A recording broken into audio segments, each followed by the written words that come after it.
మనం చూసాం నిన్న క్యాబినెట్లో చంద్రబాబు నాయుడు గారి ప్రభుత్వం దిశా చట్టాన్ని రద్దు చేస్తూ నిర్ణయం తీసుకోవడం జరిగింది. దీన్ని మేము తీవ్రంగా ఖండిస్తూ ఉన్నాం.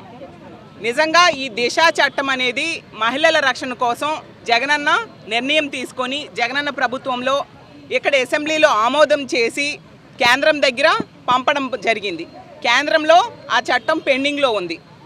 కేంద్రంలో ఏమైనా వాళ్ళ సందేహాలు ఉంటే ఈ రాష్ట్ర ప్రభుత్వం వాటిని తీర్చి మళ్ళీ పంపి ఇది ఆమోద ముద్ర వేసుకోవాల్సిన బాధ్యత ప్రభుత్వం మీద ఉంది. ఈ దిశా చట్టం కనుక అమలైతే 21 రోజుల్లోనే ఏ మహిళ మీదైనా అఘాయిత్యం కానీ హత్య కానీ అత్యాచారం కానీ జరిగితే దర్యాప్తు విచారణ పూర్తి చేసి శిక్ష పడేట్టుగా ఈ చట్టంలో పొందుపరచబడింది. వీళ్ళు కేంద్రంలో శాసించే స్థాయిలో ఎంపీలు ఉన్నారు. కేంద్ర ప్రభుత్వం వీళ్ళ మీద ఆధారపడి నిలుస్తుంది.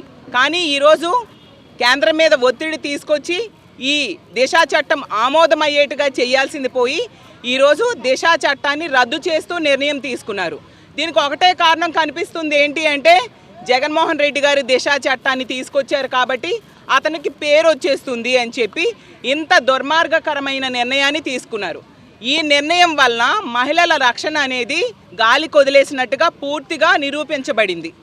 ఇంకా నేరస్తులకి భయం అనేదే లేకుండా పోయే పరిస్థితి రానున్న రోజుల్లో కనిపిస్తుంది. ఇప్పటికే జగనన్న క్రెడిట్ వస్తుందని దిశ యాప్ని వీళ్ళు పేరు మార్చి శక్తి యాప్ అని పెట్టుకున్నారు.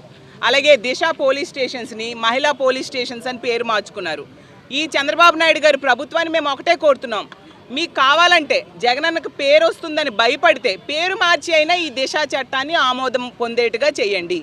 ఇది మహిళల రక్షణకి చాలా ఉపయోగపడే చట్టం. గతంలో మనం చూసాం జగన్మోహన్ రెడ్డి గారు మహిళల రక్షణకు పెద్దపీట వేసి దిశా చట్టం తీసుకురావడం, అలాగే దిశా చట్టం కేంద్రం దగ్గర పెండింగ్లో ఉన్న అందులో ఉన్న అంశాలన్నీ కూడా మన రాష్ట్రంలో అమలయ్యేట్టుగా చేయడం, అలాగే దిశా యాప్ని తీసుకొచ్చారు. ఈ రాష్ట్రంలో 1,51,00,000 మంది దిశా యాప్ని డౌన్లోడ్ చేసుకోవడం జరిగింది.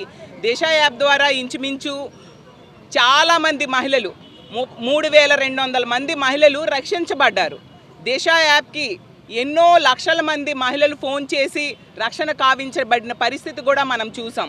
అలాగే దిశ పోలీస్ స్టేషన్స్లో డిఎస్పీ స్థాయి అధికారులు నియమించడం అయితేనే, అలాగే 18 దిశ పోలీస్ స్టేషన్స్ ఈ రాష్ట్రంలో ఏర్పాటు చేయడం, అలాగే సెక్రటేరియట్ పరిధిలో మహిళా పోలీసులను ఏర్పాటు చేయడం, ప్రతి సందర్భంలో కూడా మహిళల రక్షణకి పెద్దపీట వేశారు. అసలు ఏ ప్రభుత్వమైనా ఏ క్యాబినెట్ అయినా మహిళల రక్షణ కోసం ఏవైనా చర్యలు తీసుకుంటుంది. కానీ చంద్రబాబు నాయుడు గారి ప్రభుత్వం మహిళల రక్షణ కోసం ఏర్పాటు చేసిన ఈ దిశా చట్టాన్ని రద్దు చేస్తామని చర్యలు తీసుకున్నారు. దీన్ని బట్టి అర్థమవుతుంది మహిళా ద్రోహి ప్రభుత్వం ఏదైనా ఉంది అంటే చంద్రబాబు నాయుడు గారి పాలనలోని కూటమి ప్రభుత్వం అనేసి. ఎందుకంటే దిశా చట్టం అనేది ఎవరైనా మహిళల మీద అఘాయిత్యం చేస్తే వేగవంతంగా విచారణ పూర్తి చేసి వాళ్ళ మీద యాక్షన్ తీసుకోవడానికి ఏర్పాటు చేయబడిన చట్టం. అదే దిశా యాప్ అనేది మహిళల మీద ఎటువంటి అఘాయిత్యము జరగకుండా ముందుగానే ఫోన్ చేసి పోలీసుల నుంచి రక్షణ పొందడానికి ఏర్పాటు చేసిన యాప్ అది. అంటే మహిళల రక్షణ కోసం జగనన్న అంతగా ఆలోచించేవారు. దిశా యాప్ అనేది తమ మొబైల్లో ఉంటే మహిళల చేతిలో ఒక ఆయుధాన్ని ఇచ్చినట్టుగా జగనన్న ఆ రోజు దిశా యాప్ని ఇవ్వడం జరిగింది. అలాగే దిశా చట్టం అనేది కనుక పూర్తిగా అమలైతే మహిళల చేతిలో అదొక సుదర్శన చక్రం లాంటిదని తెలియజేస్తూ ఉన్నాను. అంత చక్కటి చట్టాన్ని ఈరోజు ఎందుకు మీరు రద్దు చేయడానికి నిర్ణయం తీసుకున్నారు? మహిళల భద్రత మీకు అవసరం లేదా అని నేను తెలియజేస్తూ ఉన్నాను. అసలు ఈ దిశ అనేది ఆడపిల్లల పాలిట ఒక ఆశ, ఆడపిల్లలకి ఒక ఆశ, అలాగే ఆడపిల్లల భద్రతకు మహిళల భద్రతకు ఒక భరోసా. అసలు ఆ పేరులోనే ఉంది దిశ అంటే మహిళలకి ఎంత ధైర్యం ఇస్తుంది అనేసి. డి అంటే డెడికేషన్, ఐ అంటే ఇన్స్పిరేషన్, ఎస్ అంటే సెక్యూరిటీ, హెచ్ అంటే హానర్, ఏ అంటే ఎష్యూరెన్స్. దిశ అంటే ఇంత అర్థం ఇచ్చేట్టుగా ఉంది. ఆ పేరులోనే అంత రక్షణ ఇచ్చే దిశ యాక్ట్, దిశ చట్టాన్ని ఈరోజు రద్దు చేయాలని నిర్ణయం తీసుకోవడం, అది కాకుండా ఒక మహిళా హోంమంత్రిగా ఉన్న ఈ రాష్ట్రంలో ఇలాంటి నిర్ణయం తీసుకోవడం నిజంగా దారుణం. హోంమంత్రిగా అనిత గారు ఉండడం ఈ రాష్ట్రంలో ఉన్న మహిళలు చేసుకున్న కర్మ అని తెలియజేస్తూ ఉన్నాను. ఒక మహిళా హోంమంత్రిగా ఉండి కూడా దిశా చట్టాన్ని రద్దు చేయడాన్ని ఆవిడ ఆమోదించడమే కాకుండా ప్రెస్లో చెప్తూ ఉన్నారు, నిజంగా మీలాంటి హోంమంత్రి ఉండడం ఈ రాష్ట్రానికే సిగ్గు చేయటం తెలియజేస్తూ ఉన్నాను. మీరు ఇంట్లో మమ్మీ కానీ హోంమంత్రిగా డమ్మీ అని రాష్ట్రంలో ఉన్న మహిళలందరూ కూడా తెలియజేస్తూ ఉండే పరిస్థితి చూస్తూ ఉన్నాం. అనిత గారు ఇంకా అంటారు 21 రోజుల్లో న్యాయం అనేది ఎక్కడైనా ఉంటుందా, బిఎన్ఎస్ చట్టాలు ఉన్నాయి కదా అని. అసలు బిఎన్ఎస్ చట్టాలు అంటే అవి దేశవ్యాప్తంగా ఏర్పాటయ్యే సాధారణ చట్టాలు. ఐపీసీ అనేది ఎలాంటి చట్టాలు వాటిని మార్చి ఐపీసీని మార్చి బిఎన్ఎస్ చట్టాలుగా ఈరోజు 2023లో కేంద్ర ప్రభుత్వం ఏర్పాటు చేసింది.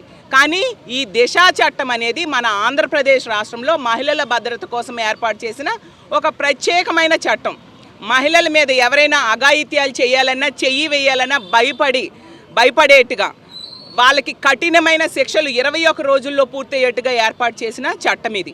అలాగే ఫాస్ట్ ట్రాక్ కోర్టులు ఏర్పాటు చేయడం జరిగింది జగనన్న. ఎందుకంటే మహిళల మీద అఘాయిత్యాలు జరిగినప్పుడు పోక్సో కేసుల్లో సత్వరమైన విచారణ పూర్తయి ఆ దొండగులకి వెంటనే శిక్ష పడేట్టుగా జగనన్న పోక్సో కోర్టులు ఏర్పాటు చేయడం జరిగింది. అలాగే ఫోరెన్సిక్ ల్యాబ్స్ని ఏర్పాటు చేయడం జరిగింది. దాని ద్వారా ఏంటంటే గతంలో జగనన్న ఈ ఫోరెన్సిక్ ల్యాబ్స్ ఏర్పాటు చేయకముందు ఒక డిఎన్ఏ టెస్ట్కి పంపిస్తే 6 నెలల సమయం పట్టేది. కానీ ఈ ఫోరెన్సిక్ ల్యాబ్స్ జగనన్న ఏర్పాటు చేశాక ఇందులో కేవలం 2 నెలల్లోనే డిఎన్ఏ రిపోర్టు వస్తుందన్నమాట. దానివల్ల విచారణ చాలా తొందరగా పూర్తవడానికి అవకాశం ఉంటుంది. అన్ని రకాలుగా జగనన్న చర్యలు తీసుకున్నారు. 21 రోజుల్లో పూర్తవడం సాధ్యమా అంటూ వెకిలిగా ఆవిడ మాట్లాడుతూ ఉన్నారు. అంటే అక్కడే అర్థమవుతుంది హోంమంత్రి గారికి మహిళల భద్రత మీద ఎంత చిత్తశుద్ధి ఉంది అనేసి. ఇంత దారుణంగా మహిళల భద్రతని వీళ్ళు గాలికి వదిలేశారు. నిజంగా బిఎన్ఎస్ చట్టాలు ఉన్నాయని దీన్ని రద్దు చేస్తున్నారు కదా. మీకు ఒక సిగ్గు తెచ్చుకునే విషయం మరీ చెప్తూ ఉన్నాను. బిఎన్ఎస్ చట్టాల అమలులో మన రాష్ట్రం 36వ స్థానంలో ఉంది. దేశంలో అన్ని రాష్ట్రాలు కేంద్రపాలిత ప్రాంతాలు కలిపి 36 ఉంటే మన రాష్ట్రం బిఎన్ఎస్ఎస్ చట్టాల అమలులో 36వ స్థానంలో ఉంది. అంటే ఆ చట్టాలను కూడా మీరు సరిగ్గా అమలు చేయట్లేదు అనేది స్పష్టమైంది. అలాగే పోలీసుల అంతర్గత సర్వేలో 26వ స్థానంలో మన రాష్ట్రం ఉంది. అంటే ప్రతి సందర్భంలో కూడా మహిళలకు రక్షణ ఇవ్వడం కానీ ప్రజలకు రక్షణ ఇవ్వడంలో కానీ మన పోలీస్ వ్యవస్థ దారుణంగా విఫలమైంది అనే విషయాన్ని కేంద్ర ప్రభుత్వ నివేదికలన్నీ ఈరోజు తెలియజేస్తూ ఉన్నాయి. కాబట్టి ఈ దిశా చట్టం అనేది ఖచ్చితంగా ఉంటే మహిళల రక్షణ పెద్దపీట వేయబడుతుంది. మహిళలు ఎంతో రక్షణగా ఉంటారు. ఈరోజు ఈ రాష్ట్రంలో కూటమి ప్రభుత్వం అధికారంలోకి వచ్చాక రోజుకి 3-4 మహిళల మీద అఘాయిత్యాలు జరుగుతూ ఉన్నాయి. దాడులు, అలాగే అత్యాచారాలు, హత్యలు, ముఖ్యంగా 3-4 మహిళల మీద అత్యాచారాలు జరుగుతున్నాయి. రోజుకి 70 మంది మహిళల మీద అఘాయిత్యాలు జరుగుతున్నాయి. అంత దారుణమైన పరిస్థితులు ఈరోజు ఈ రాష్ట్రంలో నెలకొని ఉన్నాయి. మరి దానికి చర్యలు తీసుకోవట్లేదు. పోలీసులను ఎంతసేపు రెడ్ బుక్ రాజ్యాంగం అమలుకి వాడుతూ ఉన్నారు. అంబేద్కర్ రాజ్యాంగం గాలికి వదిలేశారు. పోలీసులు ఎంతసేపు ప్రతిపక్ష పార్టీ నాయకుల మీద కక్షపూరితంగా అక్రమ కేసులు పెట్టి వాళ్ళని జైల్లో పెట్టడానికి వీళ్ళు ఉపయోగిస్తున్నారు తప్ప మహిళల రక్షణ ఏ కోసనా లేని పరిస్థితి మనం చూస్తూ ఉన్నాము. ఈ అఘాయిత్యాలు, హత్యలు, అత్యాచారాలు, మహిళల మీద దాడులు వీటన్నిటికీ ముఖ్యమైన కారకులు తెలుగుదేశం పార్టీ నాయకులే. మనం చూసాం మంత్రితో సహా సాధారణ వార్డు స్థాయి నాయకుల వరకు తెలుగుదేశం పార్టీ వాళ్ళు మహిళల మీద వాళ్ళ మీద దాడులు చేయడం కానీ వాళ్ళని వేధించడం కానీ అత్యాచారాలు చేయడం కానీ ఎమ్మెల్యేలు అయితే అత్యాచారాలు చేసి కూటమి ఎమ్మెల్యే మనం చూసాం అత్యాచారాలు చేసి అరవ శ్రీధర్ అనే వ్యక్తి 5 సార్లు అబార్షన్స్ చేసిన పరిస్థితి మనం చూస్తూ ఉన్నాం. వాళ్ళ మీద ఎటువంటి చర్యలు తీసుకోవట్లేదు. కాబట్టి రోజుకి ఇలాంటి అఘాయిత్యాలు పెరిగిపోతూ ఉండే పరిస్థితి మనం చూస్తూ ఉన్నాము. ఇప్పటికైనా వీళ్ళు మహిళల రక్షణకి పెద్దపీట వేయాలి. ఇలాగే పరిస్థితి కొనసాగితే మహిళలకి ఈ కూటమి ప్రభుత్వంలో కనీస రక్షణ కూడా ఉండని పరిస్థితి అవుతుంది. మహిళలకి ఇప్పుడు తీసుకుంటే ఇంట్లో రక్షణ ఉండట్లేదు. కూటమి పాలనలో బయటికి వెళ్ళినా రక్షణ లేని పరిస్థితి చూస్తూ ఉన్నాం. స్కూల్లో రక్షణ లేదు, కాలేజ్లో రక్షణ లేదు, పని ప్రదేశంలో రక్షణ లేదు.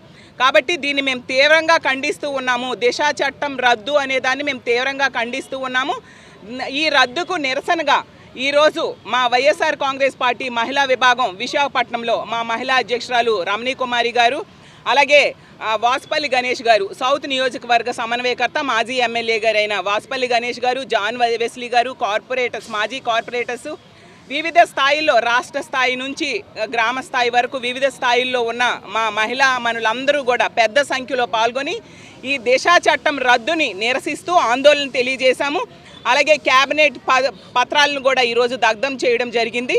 ఈ దిశా చట్టం రద్దు అనే నిర్ణయాన్ని తీసుకున్నందుకు అనిత గారు హోంమంత్రిగా ఆవిడ అన్ఫిట్ అని ప్రూవ్ అయింది. ఆవిడ రాజీనామా చేయాలి. ఈ రద్దు అనే నిర్ణయాన్ని తీసుకున్నందుకు చంద్రబాబు నాయుడు గారు వెంటనే మహిళా లోకానికి క్షమాపణ చెప్పాలని డిమాండ్ చేస్తూ ఉన్నాము. వెంటనే ఈ నిర్ణయాన్ని ఉపసంహరించుకోవాలని కూడా తెలియజేస్తూ సెలవు తీసుకుంటున్నాను.